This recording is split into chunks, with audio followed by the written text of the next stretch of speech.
Hello everyone, स्वागत है आप लोगों का फिर से एक बार। जैसा कि हम लोग पढ़ रहे थे गति के बारे में, तो ये गति का दूसरा लेक्चर है। आइए स्टार्ट करते हैं आगे। ठीक, तो आज हमें पढ़ना है सबसे पहले राशियों के बारे में। हम जानेंगे कि राशियाँ क्या होती हैं और कितने प्रकार की होती हैं। तो राशि किसे कहते हैं? फिजिक्स में हम जिन जिन भौतिक चीज़ों का अध्ययन करते हैं उसे हम राशि कहते हैं। जैसे चाल हो गया, वेग हो गया, विस्थापन हो गया, दूरी हो गया, बल हो गया, कार्य हो गया। इन जितने भी चीज़ों का आप अध्ययन करते हैं इन सभी को क्या कहा जाता है? राशि कहा जाता है। ठीक, अब राशियाँ दो प्रकार की हो सकती हैं। एक या तो सदिश होगी या तो अदिश होगी। ठीक, आपको केवल दो प्रकार की राशियाँ पढ़नी हैं। एक होती है सदिश राशि और एक होती है अदिश राशि।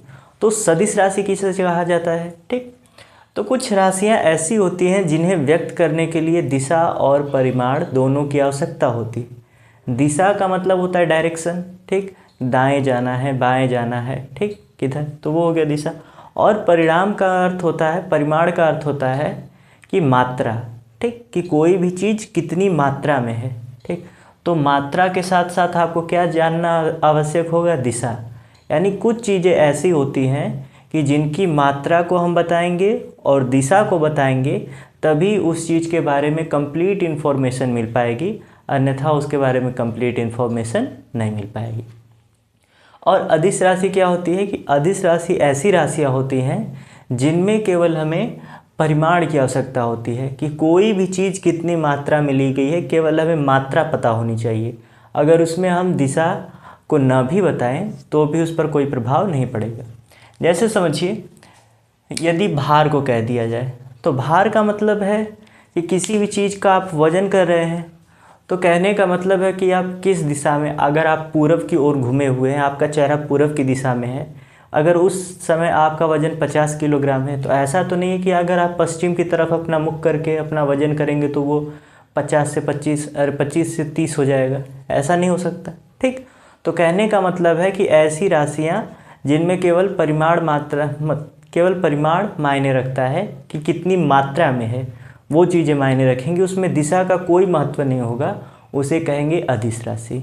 इसके उदाहरण क्या क्या हो सकते हैं? जैसे चाल। चाल का मतलब यदि कह दिया जाए कि एक व्यक्ति 60 किलोमीटर प्रति घंटा की चाल से जा रहा है, इसका मतलब वो जा रहा है, किधर जा रहा है, जंगल में जा रहा है, पूरब में जा रहा है, पश्चिम में जा रहा है, इसका कोई वर्णन नहीं है। ठीक, तो ये कौन सी राशि हो गई? अदिश राशि हो गई। दूरी, यदि कह दिया जाए, कोई आपसे कहे कि आज मैं 100 मीटर चल कर आया हूँ, तो उसने ये तो नहीं बताया कि वो वृत्ताकार पथ पर चल कर आया कि वर्गाकार पथ पर चल कर आया, उसने किसी प्रकार की दिशा का वर्णन किया नहीं किया। ठीक, तो दूरी भी क्या हो जाएगी? एक अदिश राशि हो जाएगी। भार क्या होता है? अदिश राशि होती है। आयतन, कोई वस्तु कितना स्थान घेर रही है। ठीक, अब ऐसा तो नहीं है कि आप उसे दूसरी जगह पर ले जाएंगे या दूसरी डायरेक्शन में रख देंगे तो वो कम स्थान घेरेगी, ऐसा नहीं होता है। जितना स्थान घेर रही है उतना ही स्थान घेरेगी। तो आयतन भी क्या होता है? अदिश राशि होती है। और कार्य भी क्या होता है? अदिश राशि। अब सदिश राशि को समझिए। सदिश राशि में जैसे वेग हो गया, त्वरण हो गया, बल हो गया, विस्थापन हो गया। ठीक, सदिश राशि का क्या महत्व है? जैसे यदि कोई आपसे कह दे कि एक व्यक्ति, मान लीजिए, आपको बाज़ार में मिलता है और वो ऐसे जगह पर मिलता है जहाँ पर चौराहा है। चौराहे का मतलब हो गया कि वहाँ से 4 रास्ते जा रहे हैं। ठीक, एक यहाँ पर, यहाँ पर, यहाँ पर, यहाँ पर। ठीक, और वो व्यक्ति आपको मिला है चौराहे पर। ठीक, अब वो मान लीजिए कि इस डायरेक्शन में जा रहा है, आगे जा रहा है किसी रिश्तेदारी में। ठीक, इस डायरेक्शन में जा रहा है और वो आपसे पूछे कि बताओ मिठाई की दुकान, मतलब मुझे मिठाई चाहिए, मिठाई की दुकान यहाँ से कितनी दूरी पर होगी, कितनी दूरी पर पड़ेगी? तो मान लीजिए व्यक्ति यहाँ पर खड़ा है, आप और व्यक्ति उस चौराहे पर खड़े हैं, बात कर रहे हैं दोनों लोग, और आपने उसे कह दिया कि मिठाई की दुकान वो तो 100 मीटर आगे है। ठीक, मतलब 100 मीटर दूरी पर है। केवल आपने कहा कि वो कितनी दूरी पर है? 100 मीटर दूरी पर है। तो व्यक्ति के मन में आया कि अच्छा 100 मीटर दूरी है, कोई बात नहीं। फिर वो चलता चला गया और 100 मीटर दूरी तय करने के बाद इधर देख रहा है, इधर देख रहा है, कुछ नहीं है। इधर भी खाली मैदान है, इधर भी खाली मैदान है। वो सोचेगा कि अरे यार, कैसे लड़के से मैंने पूछ दिया, वो तो मुझसे झूठ बोल कर चला गया। मगर बच्चे ने झूठ नहीं बोला है, उसने सही बोला है, क्योंकि उस व्यक्ति ने केवल ये पूछा कि बताओ कि मिठाई की दुकान कितने दूरी पर है, तो उसने तो कह दिया 100 मीटर की दूरी पर है, परंतु उसने डायरेक्शन का वर्णन नहीं किया, दिशा का वर्णन नहीं किया कि यहाँ से 100 मीटर आगे है या 100 मीटर दाएं है या 100 मीटर बाएं है। ठीक, अर्थात यदि वो दिशा को न बताए, मतलब यदि वो कह रहा है कि 100 मीटर, तो ये तो केवल मात्रा हो गई ना, अमाउंट हो गया कि 100 मीटर आपको जाना है, मगर उसके साथ डायरेक्शन यदि वो ना बताए तो व्यक्ति का कोई कार्य होने वाला नहीं है। तो कुछ राशियाँ ऐसी होती हैं जिनके साथ मात्रा और मात्रा के साथ दिशा की भी आवश्यकता होती है, ऐसी राशियाँ सदिश राशियाँ कहलाती हैं। तो उसमें आ जाएगा आपका विस्थापन, त्वरण, वेग, बल, दाब, ये सारी चीज़ें किसके उदाहरण हो जाएंगे? सदिश राशि की। तो उम्मीद करते हैं कि आपको सदिश और अदिश राशियाँ समझ में आ गई होगी। ठीक, अब आगे बढ़ते हैं। तो इससे पहले वीडियो में हमने आपको बताया था दूरी और विस्थापन के बारे में। दूरी किसे कहते हैं? कोई व्यक्ति जितनी भी लंबाई चल रहा है, ठीक, यानी वो जितना चलता जा रहा है, जितना चलता जा रहा है, चाहे जैसे भी चले, ठीक, वो जितनी लंबाई तय करेगा उस लंबाई को आप कैलकुलेट करेंगे, जोड़ेंगे, वही उसकी क्या कहलाएगी? दूरी कहलाएगी। और विस्थापन किसे कहते हैं? कि व्यक्ति चलना कहाँ से प्रारंभ किया और वो कहाँ पर रुका, अंतिम बिंदु और प्रारंभिक बिंदु। अब दोनों को मिलाने वाली सबसे छोटी रेखा को आपको खोजना है, ठीक, वही उसका क्या कहलाती है? विस्थापन। ठीक, तो ये हो गई उसकी परिभाषा। आज हमें समझना है दूरी और विस्थापन में अंतर क्या क्या होते हैं। ये आपके एग्ज़ाम में पूछा जाता है कि दूरी और विस्थापन में 2 या 4 अंतर लिखिए। ठीक, तो आइए समझते हैं कि आप क्या क्या लिखेंगे। तो सब अंतर में आप सबसे पहले लिख सकते हैं डिफिनेशन को, ठीक, कि आप इसकी परिभाषा लिख लीजिए दूरी की और विस्थापन की, वो भी अपने आप में एक अंतर हो जाएगी। दूरी में क्या लिखेंगे? किसी व्यक्ति द्वारा तय की गई कुल लंबाई ही उसकी दूरी कहलाती है। विस्थापन में आप लिखेंगे कि प्रारंभिक बिंदु तथा अंतिम बिंदु को मिलाने वाली सबसे छोटी रेखा, ठीक, यानी व्यक्ति यहाँ से चलना प्रारंभ किया और ऐसे ऐसे यहाँ से पहुँचा बी पर, ठीक, तो ए और बी को मिलाने वाली सबसे छोटी रेखा कौन सी है? ये है। तो यहाँ से यहाँ तक जाएगा तो ये दूरी हो जाएगा, परंतु इसका विस्थापन कौन होगा? ये वाला होगा। कि प्रारंभिक बिंदु और अंतिम बिंदु को मिलाने वाली जो सबसे छोटी रेखा होगी उसे हम क्या कहेंगे? विस्थापन। ठीक, तो आप इन सारी चीज़ों को नोट भी कर सकते हैं। तो पहला अंतर हो गया। दूसरा अंतर क्या है? सदिश और अदिश का। अभी आपको बताया गया सदिश राशियाँ क्या होती है, अदिश राशियाँ क्या होती है। ठीक, कि सदिश राशियों में डायरेक्शन महत्व रखता है। सदिश, दिश का मतलब दिशा के साथ, अदिश का मतलब बिना दिशा के। तो जो दूरी होती है वो कौन सी राशि होती है? अदिश राशि होती है। जो विस्थापन होती है वो सदिश राशि होती है। दूसरा अंतर हो गया। तीसरे अंतर में आप लिख सकते हैं कि जो दूरी होती है वो सदैव धनात्मक होती है और जो विस्थापन होता है वो धनात्मक, ऋणात्मक या कभी कभी शून्य भी हो सकता है। तो आइए इस बात को समझते हैं कि कैसे विस्थापन शून्य भी हो सकता है, धनात्मक भी हो सकता है, ऋणात्मक भी हो सकता है।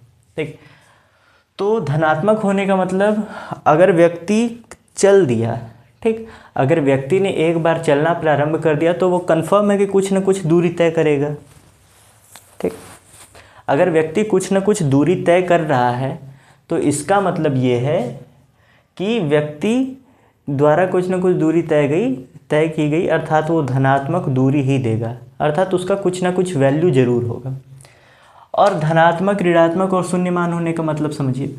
मान लेते हैं एक व्यक्ति ए से चलना प्रारंभ किया बी की ओर, ठीक, क्योंकि विस्थापन को आप देख रहे हैं तो विस्थापन एक सदिश राशि होती है, तो आप उसमें दिशा के भी महत्व को छोड़ नहीं सकते।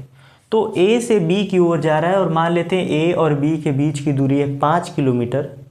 तो कोई पूछे कि एक व्यक्ति बिंदु ए से बिंदु बी तक जाता है, बताइए उसका विस्थापन कितना होगा? तो ए से बी तक ये प्रारंभिक बिंदु है, ये अंतिम बिंदु है, दोनों के बीच की दूरी कितनी है? 5 किलोमीटर। इसलिए इसका विस्थापन भी कितना हो जाएगा? 5 किलोमीटर। ठीक, आगे देखिए दूसरा कहा गया ऋणात्मक विस्थापन कैसे होगा। मान लेते हैं कि कोई व्यक्ति बी से चलना प्रारंभ करता है, ठीक, कि बिंदु बी से चलना प्रारंभ करता है और सी तक जाता है, फिर सी से ए तक जाता है। ठीक, अब देखिए अब विस्थापन कैसे निकालेंगे? आप किसी एक दिशा को पॉजिटिव मानेंगे और दूसरी को क्या मानेंगे? निगेटिव। तो जो पहले दिशा दी जाएगी उसको पॉजिटिव मानेंगे और जो दूसरी दिशा दी जाएगी उसे निगेटिव मानेंगे और दोनों को आपस में जोड़ेंगे। ठीक, तो ये व्यक्ति अभी इस दिशा में जा रहा है, तो इस दिशा में ये जितनी भी दूरी तय करता है, ठीक, उन सबको हम क्या मानते? धनात्मक मानते। ठीक, धनात्मक मानने का मतलब है कि यदि समझ लीजिए कि ऐसा दिया होता कि यहाँ पर एक बिंदु और है, मान लेते हैं डी है, कि पहले बी से सी तक गया, फिर सी से डी तक गया 2 किलोमीटर, फिर डी से होने के बाद वो कहाँ जा रहा है? एक ही ओर। तो ये दोनों दूरियाँ एक दिशा में तय की गई हैं। ठीक, तो इसका कितना है? 3 किलोमीटर, तो आप लिखेंगे 3 प्लस ये कितना है? 2 किलोमीटर प्लस, अब ये कितना है? ठीक, मान लेते हैं कि यहाँ से यहाँ तक डी से दिया है ए तक 15 किलोमीटर। ठीक, डी से ए तक कितना दिया है? 15 किलोमीटर। तो अब देखिए एक इस दिशा में जा रही थी, जितनी भी दूरी तय करेंगे उसको धनात्मक ले रहे हैं, तो इस दिशा में अगर आप दूरी को लेंगे तो वो क्या रहेगी? ऋणात्मक। तो इसको लिखेंगे -15, और यदि इन सब को जोड़ेंगे घटाएंगे तो आपको पता है कि उत्तर आएगा -10 किलोमीटर। तो विस्थापन यहाँ पर क्या हो गया आपका? निगेटिव। और ये जो पहला क्वेश्चन दिया गया था, यदि इसके अकॉर्डिंग हल करें, ठीक, यदि इसके हिसाब से यदि आप हल करते हैं तो पहले 3 किलोमीटर गया, तो इस डायरेक्शन में जितनी भी दूरी तय करेगा तो इस डायरेक्शन में केवल एक बार चल रहा है, तो +3। अब विपरीत दिशा में जाने लगा, तो विपरीत दिशा जैसे ही बदलेगी तो वो उसका चिन्ह भी बदल जाएगा, धनात्मक से क्या हो जाएगा? ऋणात्मक। ऐसा क्यों हो रहा है? क्योंकि यह एक सदिश राशि है और सदिश राशि में दिशा महत्व रखती है। तो यहाँ पर हो जाएगा -10, और दोनों को यदि जोड़ेंगे तो आ जाएगा उत्तर -7 किलोमीटर। तो यहाँ पर जो आपका विस्थापन आ रहा है वो क्या है? ऋणात्मक है। तो ये कहा गया। और कहा गया कि कभी कभी विस्थापन शून्य भी हो सकता है। कैसे शून्य हो सकता है? यदि इसमें पूछी जाए कि व्यक्ति द्वारा तय की गई कुल दूरी कितनी है, तो आप क्या बताएंगे? दूरी का मतलब सबको जोड़ना है, दिशा का कोई महत्व नहीं। तो 3 किलोमीटर इधर गया तो 3, और 10 किलोमीटर इधर गया तो 10, 10 3 13, दूरी हो जाएगी 13 किलोमीटर। मगर विस्थापन पूछा जाएगा तो दिशा के साथ जोड़ेंगे। इस दिशा में जा रहा है तो पॉजिटिव और इस दिशा में जा रहा है तो निगेटिव, जोड़ेंगे तो टोटल आएगा -7 किलोमीटर। इसलिए विस्थापन क्या हो गया? ऋणात्मक हो गया। आगे समझिए विस्थापन शून्य कब होता है। शून्य का मतलब कहा गया कि प्रारंभिक बिंदु और अंतिम बिंदु के बीच की जो दूरी होगी उसी को हम विस्थापन कहेंगे। अब ये मान लेते हैं कि प्रारंभिक बिंदु और अंतिम बिंदु एक ही पर आ गए, तो इनके बीच कोई दूरी रह जाएगी? नहीं रह जाएगी। तो इसका मतलब विस्थापन यहाँ से यहाँ तक रहता तो मान लेते कहते 1 मीटर, थोड़ा और पास आ गया 50 सेंटीमीटर, और पास आ गया 10 सेंटीमीटर, और ऊपर ही आ जाएगा तो 0। ठीक, तो ऐसा कब हो सकता है कि कोई व्यक्ति जहाँ से चलना प्रारंभ करे वापस आकर वहीं पर रुक जाए? तो उस समय उसका विस्थापन कितना हो जाएगा? शून्य। कि जब कोई वस्तु जहाँ से चलना प्रारंभ करती है वापस आकर वहीं पर रुक जाए तो उस स्थिति में विस्थापन शून्य होता है। देखिए, जैसे उदाहरण के लिए ये बताया गया है कि कोई व्यक्ति A से पहले B तक जाता है, फिर B से C तक, C से D तक, फिर D से A तक। तो उसके दूरी और विस्थापन को ज्ञात करना है। तो दूरी निकालना है तो सबको जोड़ते हैं, उसमें दिशा का कोई महत्व नहीं होगा। ठीक, तो 10, 10 20, 10 30, 10 40, कुल दूरी कितनी हो जाएगी? 40 मीटर। मगर विस्थापन जोड़ना हो तो कैसे जोड़ेंगे? देखिए, किसी भी एक दिशा को आप क्या मानेंगे? धनात्मक। तो मान लेते हैं कि इधर जितनी भी दूरी तय करेगा उसको आप धनात्मक मानेंगे, तो +10 हो गया। ठीक, और जितने नीचे की ओर जाएगा उसको भी आप धनात्मक मानेंगे, तो ये भी +10 हो गया। अब देखिए, आपने ये कहा था कि इधर अगर व्यक्ति जा रहा है तो धनात्मक मानेंगे, तो अगर उसके विपरीत आएगा तो उसको आप ऋणात्मक मानेंगे, तो ये हो गया -10। ठीक, और आपने कहा था कि जो नीचे जाएगा उस सब दूरी को हम धनात्मक जोड़ेंगे, परंतु यहाँ पर ऊपर की ओर जा रहा है तो ये भी ऋणात्मक हो जाएगा, तो -10। तो टोटल यदि इसका निकालेंगे तो ये +10 -10 से कट जाएगा, ये +10 -10 से कट जाएगा, 0 किलोमीटर। विस्थापन कितना आ गया? 0 किलोमीटर। और आप देख भी सकते हैं जहाँ से चलना प्रारंभ किया था वापस वहीं पर लौट आया। इसलिए भी इसका विस्थापन क्या है, शून्य है। तो जब कोई व्यक्ति जहाँ से चलना प्रारंभ करे वापस वहीं पर लौट जाए तो उस समय उसका जो विस्थापन होता है वो शून्य होता है। ठीक, आगे देखिए। उसके बाद एक और उदाहरण दिया गया, जैसे वृत्ताकार पथ पर। ठीक, कि यदि कोई वृत्ताकार पथ है, ठीक, वृत्ताकार पथ पर कोई व्यक्ति मान लेते हैं गति करना प्रारंभ करता है और बिंदु ए से चल रहा है और चलते चलते चलते चक्कर लगाकर दौड़ कर आया, फिर वापस वहीं पर रुक गया। तो कोई पूछेगा कि विस्थापन कितना होगा, तो बिना किसी कैलकुलेशन के आप क्या कहेंगे, 0, क्योंकि जिस बिंदु से चलना प्रारंभ किया था वापस उसी बिंदु पर लौट आया, तो इसलिए उसका विस्थापन क्या हो जाएगा, शून्य हो जाएगा। उसके बाद आगे समझते हैं एक समान गति। तो पहले तो गति क्या होती है। ठीक, एक समान गति किसे कहते हैं। गति तो आपको बताया गया था ना, कोई व्यक्ति जब समय के सापेक्ष अपने स्थान या स्थिति में परिवर्तन करता है तो उसे हम गति कहते हैं। ठीक, अब गति के प्रकार पढ़ने, तो गति के 2 प्रकार दिए गए हैं, एक समान गति और असमान गति। तो एक समान गति किसे कहा जाएगा। एक समान गति का मतलब होता है कि कोई भी वस्तु है, ठीक, अगर समान समय में समान दूरी तय कर रही है, इसका मतलब उसकी गति कैसी है, एक समान गति। इसको इस ग्राफ द्वारा समझिए, इस डायग्राम द्वारा, चित्र द्वारा समझिए। कहा गया है कि ए से मान लेते हैं कि कुछ बिंदु हैं, ए है, बी है, सी है, डी है, या मान लीजिए ए बी सी डी क्या है, बस स्टॉप है।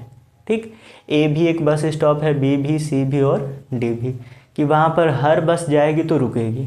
ठीक, तो मान लेते हैं कोई बस है जो चलना प्रारंभ करती है और सबके देखिए ए से बी के बीच की भी दूरी 1 किलोमीटर है, बी से सी के भी बीच की नहीं दूरी कितनी है, 5 किलोमीटर, यहाँ से यहाँ तक भी 5 किलोमीटर, यहाँ से यहाँ तक भी 5 किलोमीटर। तो देखिए कहा गया है कि ए से बी तक जाती है कितने घंटे में, 1 घंटे में पहुँच जाती है। फिर बी से सी तक कितने समय में पहुँच जाती है, 1 घंटे में पहुँच जाती है। 1 घंटे में फिर लिखा गया कितना, 5 किलोमीटर। फिर कहा गया कि सी से डी तक जाने में उसे कितना समय लगता है, 1 घंटा। तो देखिए समय कितना लगा, यहाँ पर भी 1 घंटा, यहाँ पर भी 1 घंटा, यहाँ पर भी 1 घंटा। इस 1 घंटे में उसने कितनी दूरी तय की, 5 किलोमीटर। इस 1 घंटे में उसने कितनी दूरी तय की, 5 किलोमीटर। और अगले भी 1 घंटे में कितनी दूरी तय की, 5 किलोमीटर। तो परिभाषा के हिसाब से सही है ना, कि समान समय में हर जगह समान समय है, यहाँ भी 1 घंटा, यहाँ भी 1 घंटा, यहाँ भी 1 घंटा, और हर समान समय में समान दूरी। यानी इस 1 घंटे में 5 किलोमीटर तय किया था तो इसमें भी 5 किलोमीटर और इसमें भी 5 किलोमीटर। तो कोई व्यक्ति या वस्तु समान समय में समान दूरी तय करे तो उसे हम कहते हैं एक समान चाल। अगला है असमान चाल। असमान चाल का मतलब है कि समान समय में असमान दूरी, कि मतलब समय तो उतना ही लगेगा परंतु वो अलग अलग दूरियां तय करेगी, तो इस प्रकार की गति को कहा जाएगा असमान गति। ठीक, समझिए इसे भी। तो यहाँ पर भी मान लेते हैं कि बस स्टॉप है, ए बी सी डी और ई। ठीक, तो पहले बस चलना प्रारंभ करती है, ए से बी तक जाती है और उसे समय लगता है 1 घंटा। ए से बी तक पहुँचने में उसे कितना समय लगता है, 1 घंटा।